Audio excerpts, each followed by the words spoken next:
बिहिबार शेयर बजारमा 6 अर्ब भन्दा बढीको कारोबार रकम हालसम्मकै उच्च भएको दिन नेप्से परिसूचकमा 36 अङ्कको हरियाली। कोरोना प्रभावित व्यवसायीलाई राहत दिन सरकारद्वारा कर्जा कार्यविधि जारी। कार्यविधि अनुसार 5% ब्याज दरमा 2 वर्षका लागि बढीमा 10 करोडसम्म ऋण दिइने र कोरोनाको भ्याक्सिनको सफल उत्पादनको खबर बाहिरिएसँगै सुन चाँदीको मूल्यमा निरन्तर ओह्रालो। बिहारपछि मात्रै स्थानीय बजारमा प्रति तोला 800 रुपैयाँले घट्यो। हामी छौं पल पल तपाईसँग, हिमाल पहाड तराईसँग, साथ छ हाम्रो बढ्ने कदमलाई। सलाम छ ती पोरखी हातहरूलाई, जिन्दगी सजाइदिन्छौँ हामी, हर सासको साथी बन्छौँ हामी। सुरक्षा अनि समृद्धि प्राण छ हाम्रो, हर आफू पनि बचाऊ, अरूलाई पनि बचाऊ। आजै नेपाल लाइफमा जीवन बिमा गरौँ। हामी हौं नेपाल लाइफ। नेपाल लाइफ, किनकि जीवन अमूल्य छ।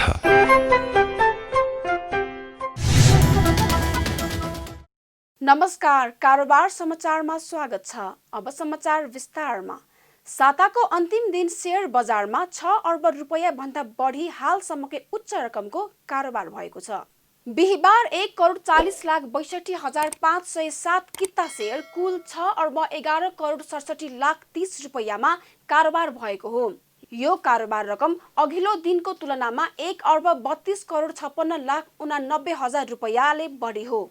बिहिबार भएको कारोबार रकम हालसम्मकै उच्च हो। बुधबार कुल 4,79,10,00,000 रुपैयाँको शेयर कारोबार भएको थियो। 198 वटा कम्पनीको 56,000 कारोबार भएको दिन बजार मापन गर्ने नेप्से परिसूचक 36.32 अङ्कले बढेर 1778.12 अङ्कमा उक्लिएको छ। शेयर बजारमा ऐतिहासिक कारोबार भएको दिन सबै समूहको परिसूचकमा हरियाली छाएको छ। निर्जीवन बीमा समूहको परिसूचक 379.16 अङ्कले बढ्दा बीमा समूहको परिसूचक 376.15, उत्पादनमूलक समूहको परिसूचक 204.73, व्यापार समूहको परिसूचक 198.4, होटल समूहको परिसूचक 118.63 र अन्य समूहको परिसूचक 58.15 अङ्कले बढेको छ।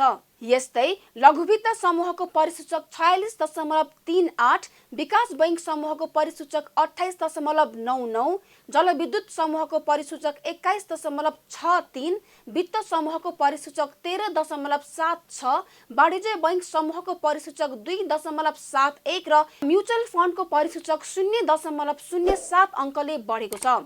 कारोबार रकमको आधारमा नेपाल पुनर्बिमा कम्पनीको सबैभन्दा धेरै 41 करोड रुपैयाँ भन्दा धेरैको कारोबार भएको छ। तारागाउँ रिजेन्सी होटल र युनिलिभर नेपाल लिमिटेडका लगानीकर्ताले सबैभन्दा धेरै कमाउने क्रममा सकारात्मक सर्किट लागेको छ। सरकारले व्यावसायिक निरन्तरता कर्जा प्रवाह कार्यविधि 2077 जारी गरेको छ।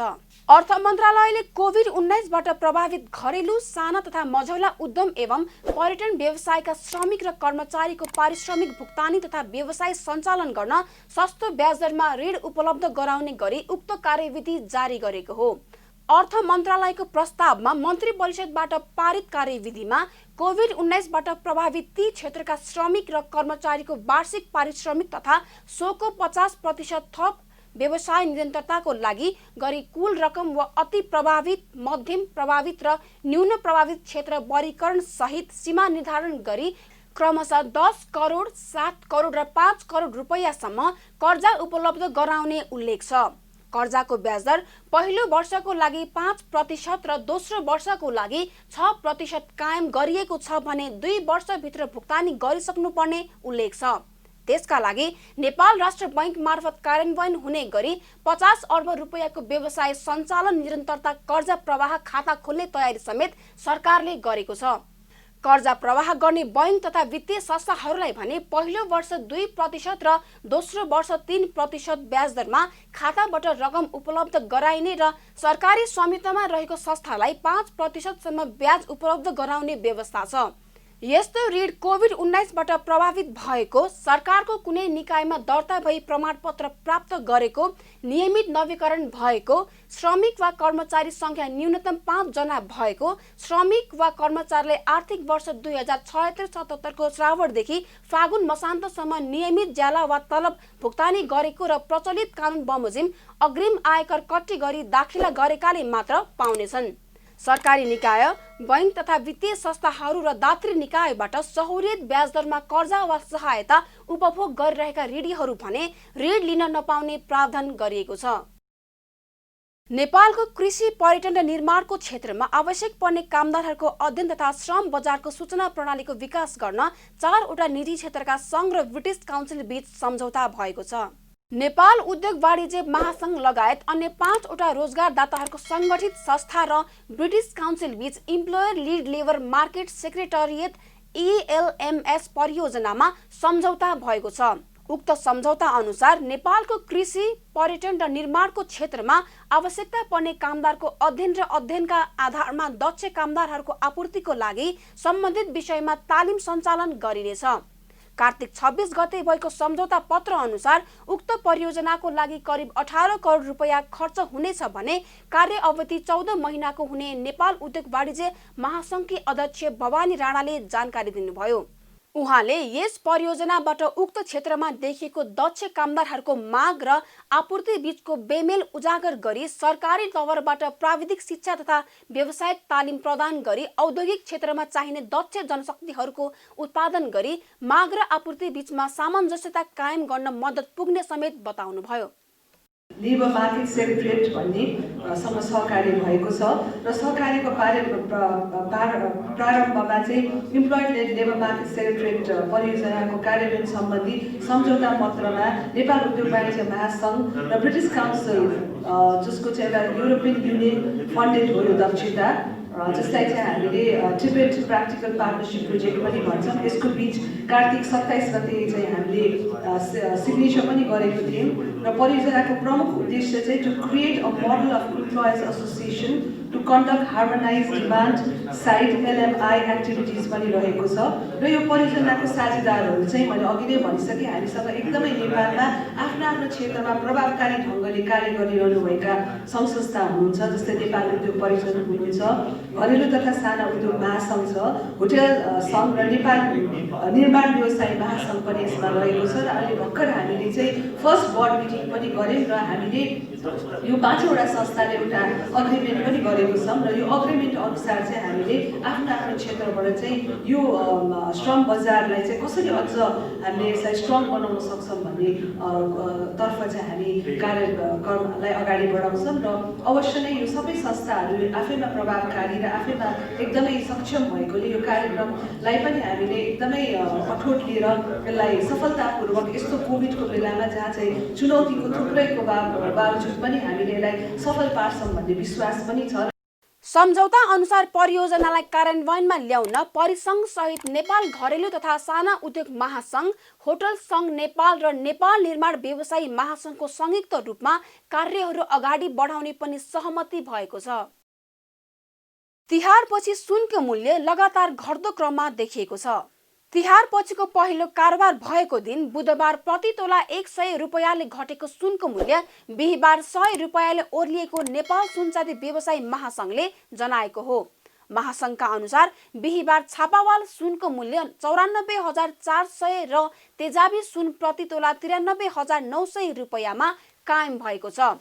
तिहार अघिको अन्तिम कारोबार मूल्य प्रति तोला 95,200 रुपैयाँ निर्धारण भएको थियो। बिहीबार चाँदीको मूल्य पनि प्रति तोला 15 रुपैयाँले घट्दै प्रति तोला 1,215 रुपैयाँमा कायम भएको छ। बुधबार प्रति तोला 10 रुपैयाँले बढेर प्रति तोला 1,230 रुपैयाँमा कारोबार भएको थियो। अन्तर्राष्ट्रिय बजारमा बिहान सुन प्रति औंस 1864.24 अमेरिकी डलर र चाँदी 24.22 डलरमा कारोबार भएको छ। कोभिड-19ले विश्व अर्थतन्त्र सुस्त हुँदा ठूला अन्तर्राष्ट्रिय लगानीकर्ताले सुन चाँदीलाई सबैभन्दा सुरक्षित लगानीको विकल्पका रूपमा विश्वास गर्दा यसको मूल्य लगातार उकालो लाग्दै नयाँ ऐतिहासिक रेकर्ड छोएको सुन पछिल्लो दिनमा सुस्ताउँदै गएको थियो। त्यसमा पनि कोभिड-19 को भ्याक्सिनको सफल उत्पादनको खबर बाहिरिएसँगै सुन चाँदीको मूल्य अन्तर्राष्ट्रिय बजारमा तल ओर्लने क्रममा रहेको छ। सुन चाँदीको मूल्य अझै घट्ने अनुमान रहेको छ। कारोबार समाचारमा अब सुन चाँदी र तरकारीको थोक मूल्य तथा विदेशी विनिमय दर सम्बन्धी जानकारी।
बिदा हुनु अघि अहिलेसम्मका प्रमुख समाचार पुनः एकपटक। बिहिबार शेयर बजारमा 6 अर्ब भन्दा बढीको कारोबार रकम हालसम्मकै उच्च भएको दिन नेप्से परिसूचकमा 36 अङ्कको हरियाली। कोरोना प्रभावित व्यवसायीलाई राहत दिन सरकारद्वारा कर्जा कार्यविधि जारी। कार्यविधि अनुसार 5% ब्याज दरमा 2 वर्षका लागि बढीमा 10 करोडसम्म ऋण दिइने र कोरोनाको भ्याक्सिनको सफल उत्पादनको खबर बाहिरिएसँगै सुन चाँदीको मूल्यमा निरन्तर ओह्रालो। बिहारपछि मात्रै स्थानीय बजारमा प्रति तोला 800 रुपैयाँले घट्यो। कारोबार समाचार सकियो। हामीलाई बिदा दिनुहोस्। नमस्कार।